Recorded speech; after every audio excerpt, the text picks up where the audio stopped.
মাননীয় বিত্ত স্বাস্থ্য আৰু গড়কাপ্তান বিভাগৰ মন্ত্ৰী ডক্টৰ হিমন্ত বিশ্ব শৰ্মা ডাঙৰীয়াই আমাৰ নাজিৰা সমষ্টিৰ কেইবাটাও জৰাজীৰ্ণ পথ তেখেতে বাইকেৰে পৰিভ্ৰমণ কৰিছিল আৰু যোৱাকালি আমাৰ চৰকাৰখনৰ 4 বছৰ সম্পূৰ্ণ হ'ল আৰু আমি এটা শুভ সংবাদ আমি লাভ কৰিলোঁ। ডক্টৰ হিমন্ত বিশ্ব শৰ্মা ডাঙৰীয়া পৰিভ্ৰমণ কৰা বাটপথসমূহ যিকেইটা বাটপথ পৰিভ্ৰমণ কৰিছিল তাৰ ভিতৰত ধুদৰ আলি, গেলেকী বৰতল আলি, গেলেকী আলি, মাদুৰী গোহাঁই আলিকে আদি কৰি ৰদৈ আলি এনেকৈ যিকেইটা তেওঁ পৰিভ্ৰমণ কৰিলে আটাইকেইটা আলি নিৰ্মাণৰ কাৰণে তেখেতে পুঁজি ধাৰ্য কৰিলে আৰু ডিপাৰ্টমেণ্টে ইতিমধ্যে তাৰ নিবিদা আহ্বান কৰিছে। 3 তাৰিখে আৰু 28 তাৰিখে বোধহয় নিবিদা আহ্বান কৰিছে আৰু তাৰ সমান্তৰালভাৱে মাননীয় গড়কাপ্তান মন্ত্ৰী আৰু মাননীয়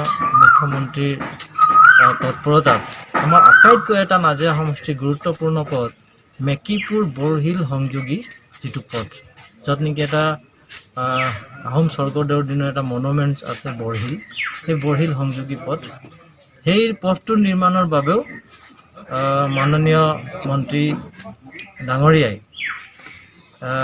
নিৰ্মাণৰ কাৰণে পুঁজি ধাৰ্য কৰিলে।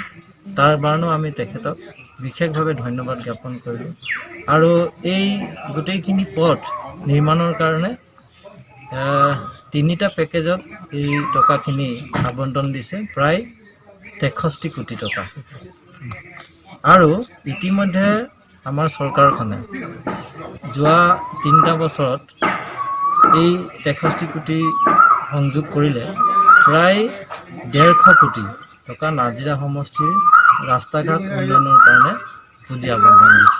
গতিকে এইটো এটা আমাৰ কাৰণে নাজিৰা সমষ্টিৰ কাৰণে এটা শুভ লক্ষণ আৰু আমি আশা ৰাখোঁ যে অনাগত দিনত আমাৰ বাকী যিবোৰ পথ এতিয়াও নিৰ্মাণ হ'বলগীয়া আছে, জৰাজীৰ্ণ হৈ আছে, সেই পথবোৰৰ কাৰণেও মাননীয় মন্ত্ৰী মহোদয়ে আমাক পুঁজি আবণ্টন দিয়াৰ কথা আমাক জনাইছে। গতিকে এই সুযোগতে আমি নাজিৰাবাসীৰ হৈ মাননীয় মন্ত্ৰী গড়কাপ্তান মন্ত্ৰী ডক্টৰ হিমন্ত বিশ্ব শৰ্মা ডাঙৰীয়া আৰু অসমৰ মুৰব্বী অসমৰ মাননীয় মুখ্যমন্ত্ৰী সৰ্বানন্দ সোণোৱাল ডাঙৰীয়াক বিশেষভাৱে ধন্যবাদ আৰু কৃতজ্ঞতা জ্ঞাপন কৰিছোঁ। অন্যহাতে আমি আৰু এটা কথা আপোনাক সুধিবলৈ বিচাৰিছোঁ, যিহেতু আজি 2 দিনৰ পূৰ্বে এটা নিউজ প্ৰটিন টাইমত প্ৰচাৰিত হৈছিল, এই ক্ষেত্ৰত আপোনালোকৰ কিবা বিসম্বাদ বা এনেকুৱা কিবা মনোমালিন্য হৈছে নেকি? বা নতুনকৈ যি কাৰণে পদবী সৃষ্টি কৰিবলগীয়া হ'ল, সেইটো আমাৰ ইয়াত নহয় কিন্তু গুৱাহাটীৰ পৰা যিটো নিউজ কৰিছে সেই নিউজটোৱে কিবা যেন এটা ইংগিত দিছে, তেনেকুৱা এটা অনুমান হৈছে, কিবা ক'ব নেকি? মই নিউজটো মোক জনাইছে কোনোবাই, মই দেখিছোঁ, কিন্তু তেনেকুৱা কোনো কথা নাই। কাৰণ এইটো এটা অস্থায়ী এটা কোৱাৰেণ্টাইন মেনেজমেণ্ট কমিটি, প্ৰত্যেক সমষ্টিৰ ভিত্তিত এই সমিতি আছে যে যিখিনি মানুহ বাহিৰৰ পৰা আহিব তেওঁলোকক ক'ত কেনেকৈ কোৱাৰেণ্টাইন কৰা হ'ব, তেওঁলোকৰ ব্যৱস্থা ক'ত কেনেকৈ কৰা হ'ব, তাৰ কাৰণে এখন টেম্পৰৰী সমিতি হয়। তাত বিধায়ক, চেয়াৰমেন, এজন সহযোগী চেয়াৰমেন, এনেকৈ সদস্য, এনেকৈ পদখিনি আছে। গতিকে মই ইয়াত জড়িত আছোঁ গোটেই বিষয়টো। মই আৰম্ভণিৰ পৰা 24 তাৰিখৰ লকডাউনৰ পৰাই মই জড়িত আছোঁ। অকল নাজিৰা বুলিয়ে নহয়, মই যিহেতু চাহ মৰ্চাৰ সভাপতি, মই অসমৰ বিভিন্ন চাহ বাগিচাতো এই ক্ষেত্ৰত মই জড়িত আছোঁ।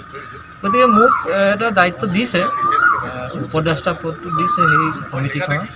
তাত মই ভাবোঁ এইটো বিতৰ্কৰ একো কথা নাই, কাৰণ এইটো অস্থায়ী কমিটি, এইটো কোনো স্থায়ী কমিটি নহয়। গতিকে তাত দিছে, মোৰ যিখিনি পৰামৰ্শ আছে মই পৰামৰ্শখিনি আগবঢ়াবৰ কাৰণে কেনেকৈ আগবঢ়াব লাগিব কামখিনি, তাৰ কাৰণে দায়িত্ব দিছোঁ। গতিকে ইয়াত মই বিতৰ্ক কিবা এনেকুৱা বিষয় আছে বুলি মই নাভাবোঁ।